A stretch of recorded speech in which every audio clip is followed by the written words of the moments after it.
మహానేత doctor YS Rajasekhara Reddy గారి జయంతి వేడుకల్ని అసలు మా పార్టీ వైఎస్ఆర్ కాంగ్రెస్ పార్టీ. రాజశేఖర రెడ్డి గారి ఆ గొప్ప హృదయం ఉమ్మడి ఆంధ్రప్రదేశ్ రాష్ట్రంలో తెలుగు ప్రజలే కాకుండా భారతదేశంలో ఉన్న తెలుగు ప్రజలు, ప్రపంచంలో ఉన్న తెలుగు ప్రజలందరూ కూడా ఈరోజు స్మరించుకుంటూ ఉన్నారు. ఎందుకంటే ఒక వ్యక్తి ఒక శక్తిగా మారి, ఆ వ్యక్తి అనే రాజశేఖర రెడ్డి గారు అనే వ్యక్తి లేకపోతే ఏ విధంగా రాష్ట్రం నష్టపోయిందో మనం చూసాం. ఈ పరిస్థితుల్లో రాజశేఖర రెడ్డి గారు తనయుడు జగన్మోహన్ రెడ్డి గారు ఒక్కడిగా స్టార్ట్ అయ్యి ఏ విధంగా భారతదేశ చరిత్రలో 151 స్థానాలు ఆంధ్రప్రదేశ్ రాష్ట్రంలో గెలిచామో, చరిత్ర పుటల్లో నిలిచాము. మీ అందరూ కూడా తెలుసు. చరిత్ర ఉన్నంత వరకు వైఎస్ఆర్ కాంగ్రెస్ పార్టీ రాజశేఖర రెడ్డి గారిని స్మరించుకుంటూనే ఉంటుంది. మా ప్రభుత్వంలో మీరు చూశారు, ఏ పథకం పెట్టినా వైఎస్ఆర్ అనే పేరు లేకుండా ఆ పథకమే లేదు. అంటే ఎంతగా మేము రాజశేఖర రెడ్డి గారిని స్మరించుకుంటున్నాం అనే దానికి ఉదాహరణ. ఈరోజు రాజశేఖర రెడ్డి గారిని జ్ఞప్తికి తెచ్చుకుంటారు, రాజశేఖర రెడ్డి గారి జయంతి వేడుకలు చేస్తారు. దానికి ఏమీ తప్పులేదు. ఎందుకంటే రాజశేఖర రెడ్డి గారు ఆ మహానేత మహాప్రస్థానం పాదయాత్ర ద్వారా ఉమ్మడి ఆంధ్రప్రదేశ్ రాష్ట్రంలో కాంగ్రెస్ పార్టీని బ్రతికించి భారతదేశంలోనే కాంగ్రెస్ పార్టీ అభ్యర్థి ప్రధానమంత్రి అయ్యాడు అంటే రాజశేఖర రెడ్డి గారు. ఆ మహనీయుడిని కాంగ్రెస్ పార్టీ యావత్తు సాగలపడి నమస్కారాలు చేసినా, మొక్కినా రాజశేఖర రెడ్డి గారి రుణం కాంగ్రెస్ పార్టీ తీర్చుకోలేదు. సార్, ప్రధానంగా ఈ మధ్య మీ మీద ఆరోపణలు వస్తున్నాయి. భూములకు సంబంధించి కూడా చాలా అగ్రిల్యాండ్ సీజ్ చేసిన వాటికి మీరు చేశారు అని మీ మీద ఆరోపణలు వస్తున్నాయి. దాని మీద మీ అరెస్ట్ కూడా రంగం సిద్ధమైంది అనేసి కూడా వస్తుంది. దీన్ని తీసుకున్నారు. ఇప్పుడు కొన్ని తప్పుడు కేసులు, ఎగ్రిగోల్డ్ ల్యాండ్ అయితే మాకు ఎందుకు రిజిస్ట్రేషన్ చేస్తారు? ఎగ్రిగోల్డ్ ల్యాండ్ అయితే మేము డబ్బులు కట్టి మహాలక్ష్మి ప్రాపర్టీస్ అన్న వాళ్ళ దగ్గర నుంచి మేము ఎందుకు కొంటాం? రిజిస్ట్రేషన్ అయింది కదా. మేము రిజిస్ట్రేషన్ చేసుకునేటప్పుడు ఈనాడు పేపర్లో అడ్వర్టైజ్మెంట్ ఇచ్చి రిజిస్ట్రేషన్ చేయించుకున్నాం కదా. మేము రిజిస్ట్రేషన్ చేసుకున్న తర్వాత మా దగ్గర కొనుక్కునేవాళ్ళు సర్వే చేసుకొని ఆ సర్వే ప్రకారం ఆ భూముల్లో సర్వేర్ వచ్చి కొలతలేసి మరలా అగైన్ ఈనాడు పేపర్లో వాళ్ళు కూడా అడ్వర్టైజ్మెంట్ ఇచ్చి వాళ్ళకి రిజిస్ట్రేషన్ చేసుకుంటే అసలు కబ్జాలేంటి? దుర్మార్గమైన భాష మాట్లాడుతూ ఉన్నారు కొన్ని పత్రికలు. దయచేసి వాళ్ళకు కూడా చెప్తా ఉన్నాం, మీకు కుటుంబాలు ఉన్నాయి, మీకు పిల్లలు ఉన్నారు, మీరు బాధ్యత గలవాళ్ళు.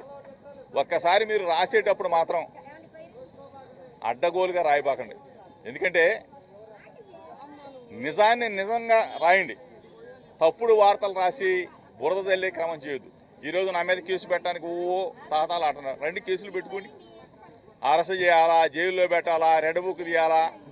రెడ్ బుక్ తీస్తావో, రక్త చరిత్ర తీస్తావో, మా ఇంటి మీద దాడి చేస్తావో, నా మీద దాడి చేపిస్తావో, లేకపోతే మమ్మల్ని ఇంకా ఏదో చేయాలి, చంపించాలనుకుంటున్నారంట. చంపిస్తారు, చేయండి. ప్రజలు ఉన్నారు కదా. 10 రోజులు పెడతావు, నెల రోజులు పెడతావు, 2 నెలలు పెడతావు సబ్ జైల్లో. మళ్ళీ మేము రామా? ఇది మీకు అధికారం ఇచ్చింది, మీరేదో సూపర్ 6 అమలు చేస్తారు, ప్రజల్ని బాగా సంపద సృష్టిస్తాం, అమరావతి కట్టిస్తాం, సంపద సృష్టించి అమరావతి కట్టేస్తాం, సంపద సృష్టి పోలవరం కట్టండి, మేము హర్షిస్తాం. ఇక్కడ పుట్టిన పెరిగాం కాబట్టి హర్షిస్తాం. కానీ మా మీద దాడులు చేయాలా, మమ్మల్ని అరెస్ట్ చేయాలా, మమ్మల్ని సబ్ జైలుకు పంపించాలా, జైల్లో పెట్టాలా, కేసులు ఏంది ఇది? ఇంత ఆనందం ఏంటి మీకు? ఈ ఆనందం కోసమా మీకు అధికారం ఇచ్చింది ప్రజలు?